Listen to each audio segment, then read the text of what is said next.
Equation of continuity काफ़ी important topic है exam में, one of the most important topic है फ्लूइड डायनेमिक्स से।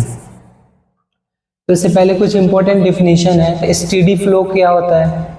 तो the fluid velocity does not change over time. जैसे मान लो आप जैसे नल खोलते हो तो क्या होता है? पानी निकलता है। और उसका फ्लो देखोगे स्टेडी होगा। स्टेडी का मतलब क्या होता है कि पहले 1 सेकेंड पहले और 1-2 सेकेंड के बाद फ्लो चेंज नहीं होता है, तो उसको हम स्टेडी फ्लो बोलते हैं। वेलोसिटी चेंज नहीं होता है वाटर का। किसी पाइप से अगर स्टेडी फ्लो है दैट मीन्स पाइप में पर सेकेंड जो वाटर पास होगा वो सेम होगा, तो उसको हम स्टेडी फ्लो बोलेंगे। The fluid velocity does not change over time, बस इतना ही दिमाग लगाओ, वेलोसिटी चेंज नहीं होना चाहिए फ्लूइड का, then it is called steady flow. फिर इनकम्प्रेसिबल फ्लूइड क्या होता है? The fluid density is constant throughout. जैसे वाटर है तो वाटर की डेंसिटी हर जगह सेम है, पाइप से वाटर फ्लो हो रहा है, तो उस फ्लूइड को क्या बोलेंगे? इनकम्प्रेसिबल फ्लूइड, जिसमें डेंसिटी सेम है। नॉन विस्कस फ्लूइड क्या होता है कि जैसे आप आगे पढ़ोगे, विस्कोसिटी एक ऐसी चीज होती है जिसको हम बोलते हैं कि लिक्विड या फ्लूइड के अंदर जो एक फ्रिक्शनल फोर्स होता है, तो अगर उसको हम विस्कोसिटी बोलेंगे, विस्कोसिटी। आगे पढ़ेंगे, अभी बस इतना ही समझ लो। नॉन विस्कस का मतलब ये होता है कि नॉन विस्कस का मतलब उसमें विस्कोसिटी नहीं है, फ्लूइड के अंदर कोई फ्रिक्शन नहीं है। जैसे आप ये समझ लो वाटर कम विस्कस है, हनी जो है ज्यादा विस्कस है। जो फ्लो विस्कस होने की वजह से फ्लो का रेट जो होता है ना कम हो जाता है, तो नॉन विस्कस होता है। उसके बाद स्ट्रीम लाइन क्या होता है? The path taken by fluid particle under A steady flow is called stream line, is called stream line. इसका मतलब क्या हो गया? जो स्टेडी फ्लो, स्टेडी जैसे पाइप से वाटर फ्लो हो रहा है, तो उस वाटर के पूरे पाथ को हम क्या बोलेंगे? स्ट्रीम लाइन बोलेंगे। ठीक है। अब इक्वेशन ऑफ कंटिन्यूटी मेन यहां से स्टार्ट हो रहा है। Equation of continuity,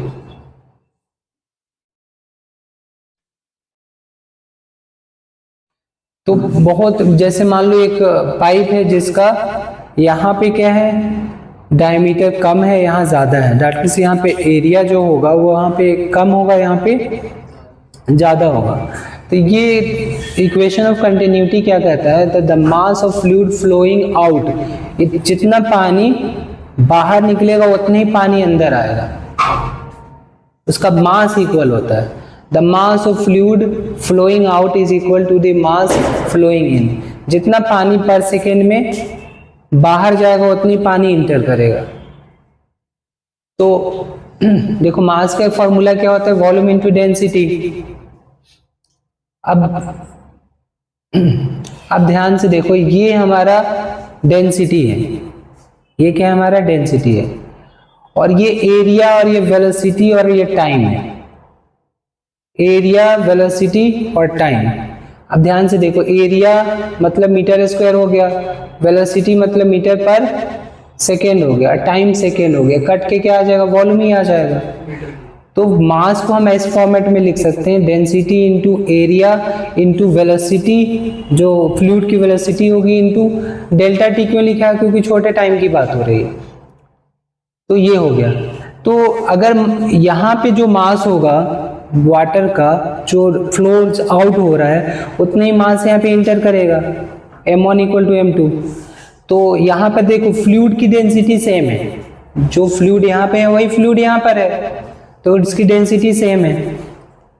area differ कर रहा है, यहाँ पे a1 एरिया है, यहाँ पर a2 एरिया है। वेलोसिटी डिफर कर रहा है, यहाँ पे v1 वेलोसिटी से जा रहा है, यहाँ पे v2 वेलोसिटी से जा रहा है, और यहाँ पे दोनों के लिए टाइम सेम है। तो यहाँ पे डेल्टा टी भी कैंसिल आउट हो जाएगा और डेंसिटी भी कैंसिल आउट हो जाएगा। तो ये इक्वेशन आ गई, इक्वेशन ऑफ कंटिन्यूटी। आप ये सोचो कि जैसे पानी कभी पाइप से आप चला रहे होगे तो उसके थोड़ा सा माउथ बंद कर देते हो तो एरिया क्या हो जाता है? कम हो जाता है, तो स्पीड क्या हो जाता है? बढ़ जाता है। वही है इक्वेशन ऑफ कंटिन्यूटी। जब एरिया कम हुआ तो वेलोसिटी क्या होगा, बढ़ जाएगा। क्यों? क्योंकि मास सेम पास होने से जितना मास अंदर इंटर होगा उतना ही मास बाहर जाएगा, तो स्पीड बढ़ जाएगी अगर एरिया कम होगा तो। ये हो गया हमारा इक्वेशन ऑफ कंटिन्यूटी।